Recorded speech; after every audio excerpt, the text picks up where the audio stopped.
Welcome to the home of the DIY movement, where we build stuff and paint things.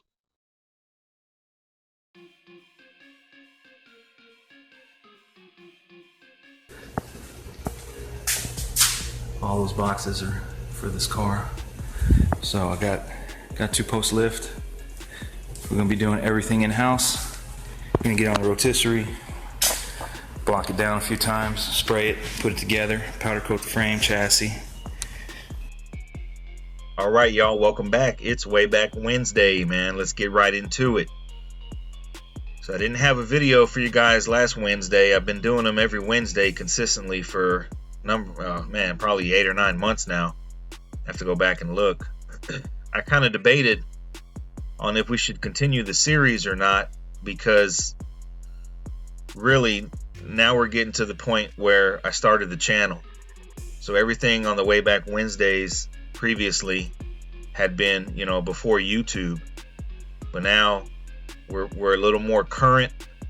We're in 2018, and this is actually the first build of the channel, and that clip right there was my first video of the channel, and it's still up. It's definitely cringeworthy. I've said it in the past, man. I started this channel with a Boost Metro PCS prepaid cell phone and no home internet, and at first no computer. I did all my videos from a cell phone, prepaid, and I uploaded them just like that. I believe I used to use a product or a program called FilmX or something like that, or sometimes I would just upload them straight like that with no editing. That's how the channel started. And when I started the channel, I never imagined anybody would actually watch. I remember when I first got my first 100 subscribers, it was pretty exciting. And then, I got to 1,000, and when I first started YouTube, I didn't realize that you can actually make money and monetize on YouTube. I didn't realize that until I probably had maybe around, 2,500 subscribers. So I was kind of late to the party. That being said, I get new subscribers every day. I mean, the channel is still not very popular. It's popular as some other channels, but the channel, I take pride in the channel definitely being raw content, and we show what a lot of other channels don't show, which is the good and the bad, and the actual process of putting these cars together. So I kind of pride myself in that part of it. So I'm going to go ahead and keep the series going. The cars from here on out all have playlists on the channel. I really don't go back and watch old videos, so I don't remember what I said 8 years ago, but I'm gonna freestyle it. So this was the first car of the channel, and I found this car actually on Craigslist. Craigslist was still a thing back in 2018. I'm not sure if it's still a thing now. I haven't really been on it, but it was definitely still a thing in 2018. It actually was listed, I believe, a couple times with price drops, and I remember I called the guy. I think he wanted it was at like 15,000, and I called him, but I wasn't really ready to buy it, especially at 15. And we had a conversation, if I remember right, and the guy was excuse me. He kept telling me that he has everything for the car, and he had like 3 or 4 pictures on Craigslist that pretty much the car like this. But he kept saying he has everything for the car, and a lot of people say that, but they really don't know what they're talking about. So I just kind of let it go, and then I noticed that the price was dropping. He relisted it, I believe, once or twice, and the price was dropping. I think he dropped it to like 14 and then like 13.5 or something like that. So I believe I called him back after a couple weeks, and I was like, man, you know, we spoke a couple weeks ago, man. I'm still kind of interested. You know, would you take 10 grand for it? And if I remember right, he said no. And I said, man, you know, okay. I think at the time I had like 8 grand cash or something like that, or 7,500 cash. So I made an offer when I really didn't even have all the money in my hand. And it was either right after we hung up or maybe the next day. I don't know. But I know he called me back and he was like, man, I'll take 10, but not a penny less. And I was like, okay, well, I mean, I have to go look at it, you know. So this car was probably about an hour away, maybe an hour and 20 minutes away. And so I was like, well, crap, man, I gotta come up with the rest of the money, man. So I called the bank. I got a small personal loan for the rest, because if this car was as described in the listing, then it was definitely worth buying. So I secured the funds and I went to go look at it. And mind you, you know, we had just finished the 63, probably within the last year. And so the 63 was gone. So I was pretty, you know, I kind of had an idea of what it takes to put one of these together. You know, and before that, of course, we had the 62. So I had already put, you know, 2 Impalas together. So I had a, you know, I felt confident. I went to go look at it. The car was in pieces, just like the ad. And, you know, everything that the guy told me on the phone actually checked out. He told me he was the one that disassembled the car back in 97. And this was 2018. He said he was the one that disassembled the car. He had everything for the car. The car was rock solid. So I got there and looked at it. And I was like, man, it really is. So he started showing me the stuff that he had, just like the listing. Brand new interior kit, re-chrome bumpers, had all the glass, had power windows. It was an AC car. And he had everything for it. And I mean, the seat covers and stuff, you know, were from when he took it apart. Probably shortly after, you know, but they had been wrapped up and put up, you know. So, you know, he got everything down and we looked at it, and I was like, man, I was really impressed with the car. But I wasn't able to get it all home in one trip. So, you know, we made an agreement. I think he followed me home, if I remember right, or something.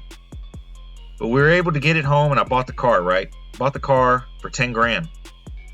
It ran, but it didn't really drive, and it smoked. But it was complete. It was rock solid. It didn't need any rust repair. And I mean, what else can you ask for? So, you know, we got the car home, man. It came with so many boxes, the seats, the glass, everything to try and transport in one load is, you know, that's a lot. But he helped me out.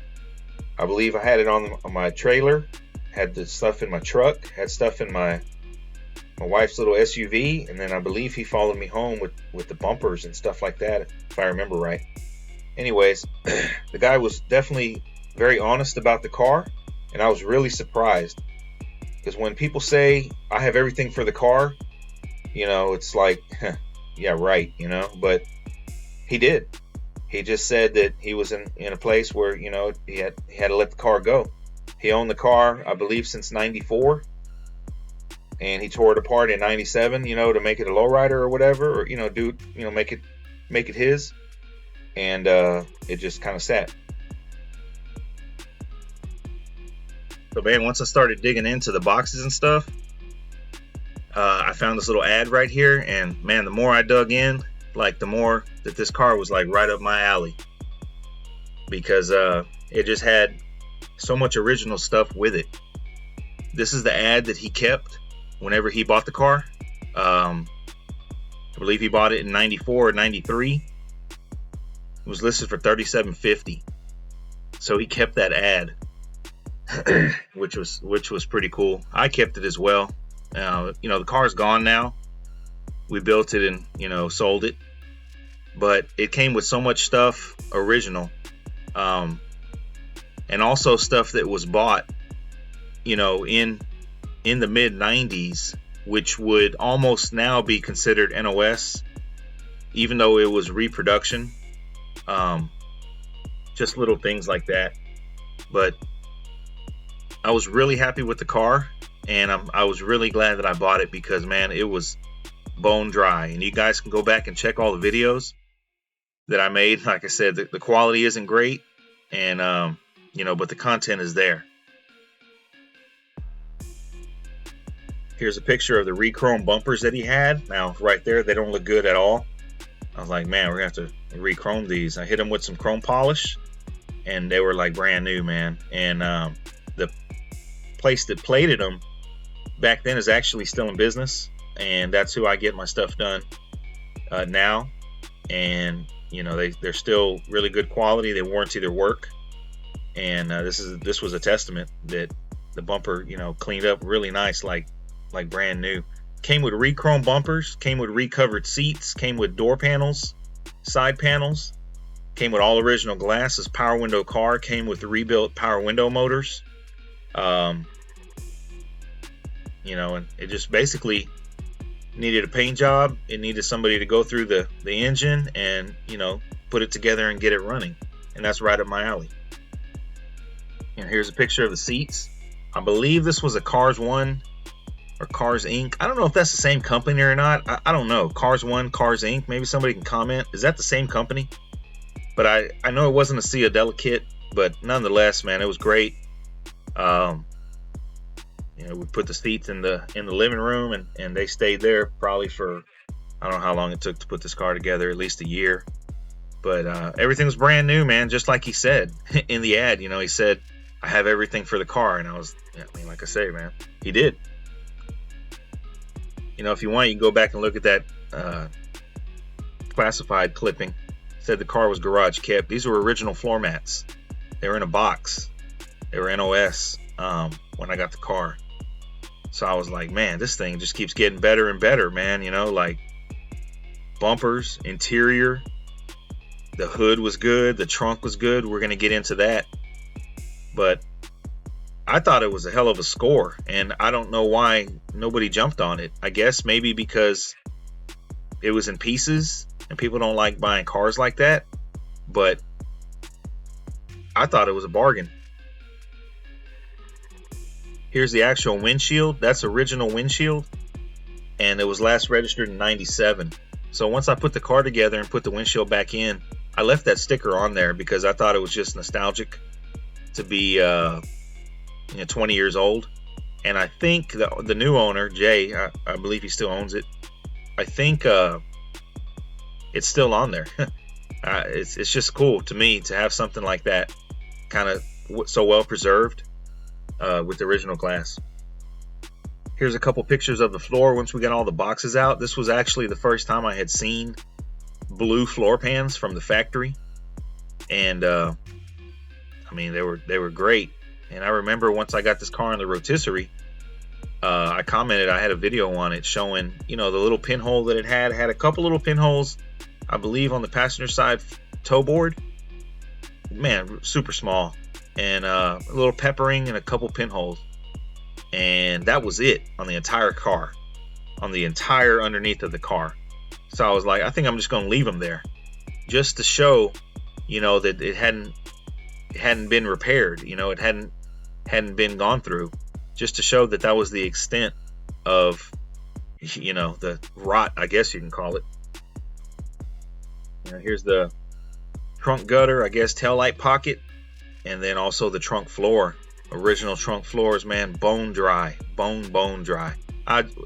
Once I got everything out the car, all the boxes and stuff, I was just like, man, I couldn't stop, you know, looking at the car. I was like really anxious to just kind of get to it and you know, get it painted, because it didn't need anything. You know, like coming from the 63, which didn't need much, but we did a little bit of welding on that, and you know. But this one was just so much nicer, in so much nicer condition. Here's underneath the door, man, original doors, bone dry underneath the hood. You know, it's got this typical oil stain and stuff, but around the hood lip, man, the hood was cherry. And what a disappointment we're gonna get into If you guys remember, probably not. We'll get into the disappointment with the hood and the trunk later on, maybe in the next video. I know the guys who have been watching the channel since day one may remember, but most people probably haven't seen those videos because they're so old. Here's a picture of the rocker, and that's what I like to see, man. Like that pinch weld right there, where it's the seam on the bottom. It's not all jagged from using the floor jack and stuff. Tells you it was a good car, well kept, and it's been sitting. And like I say, it just got better and better. On this car, we didn't go bare metal. We just kind of went a different route and kind of went on top of what was already there. Coming up on 16 minutes on this video, so we're gonna wrap it up. But I just wanted to, I think we're gonna keep the Way Back Wednesdays going. We're just gonna keep talking about the cars that have been on the channel, because, I mean, looking back now, you know, that's 8 years. I guess you can consider that, you know, kind of way back. It's not, you know, it's not 98 like how we started, but this car right here kind of took my confidence to the next level. It was the first car on a rotisserie. It was the first car, you know, that I had some sandblast work. It was the first car, you know, that I put together with a new drivetrain. So there was a lot of firsts. Even though, you know, the Rooster, the 62, had a lot of firsts, you know, this car had a lot of firsts too. Like I say, being the first one on a rotisserie. So I wanted to include it in the Way Back Wednesdays. We're just gonna, you know, we're gonna keep it going. Probably make maybe 3 or 4 videos about this car, and then, you know, keep on going to the next ones that I've had. So hope you guys enjoyed this little Way Back Wednesday here, man. I apologize for missing last week, but man, it's just been a busy week, man. I've been kind of under the weather as well. We're juggling 2 projects here with the Trucking Tuesday and then Bobby's car, and you know, we just got a lot going on over here. But I'm gonna try and keep it consistent. So you guys stay tuned for the next one, and thanks for watching.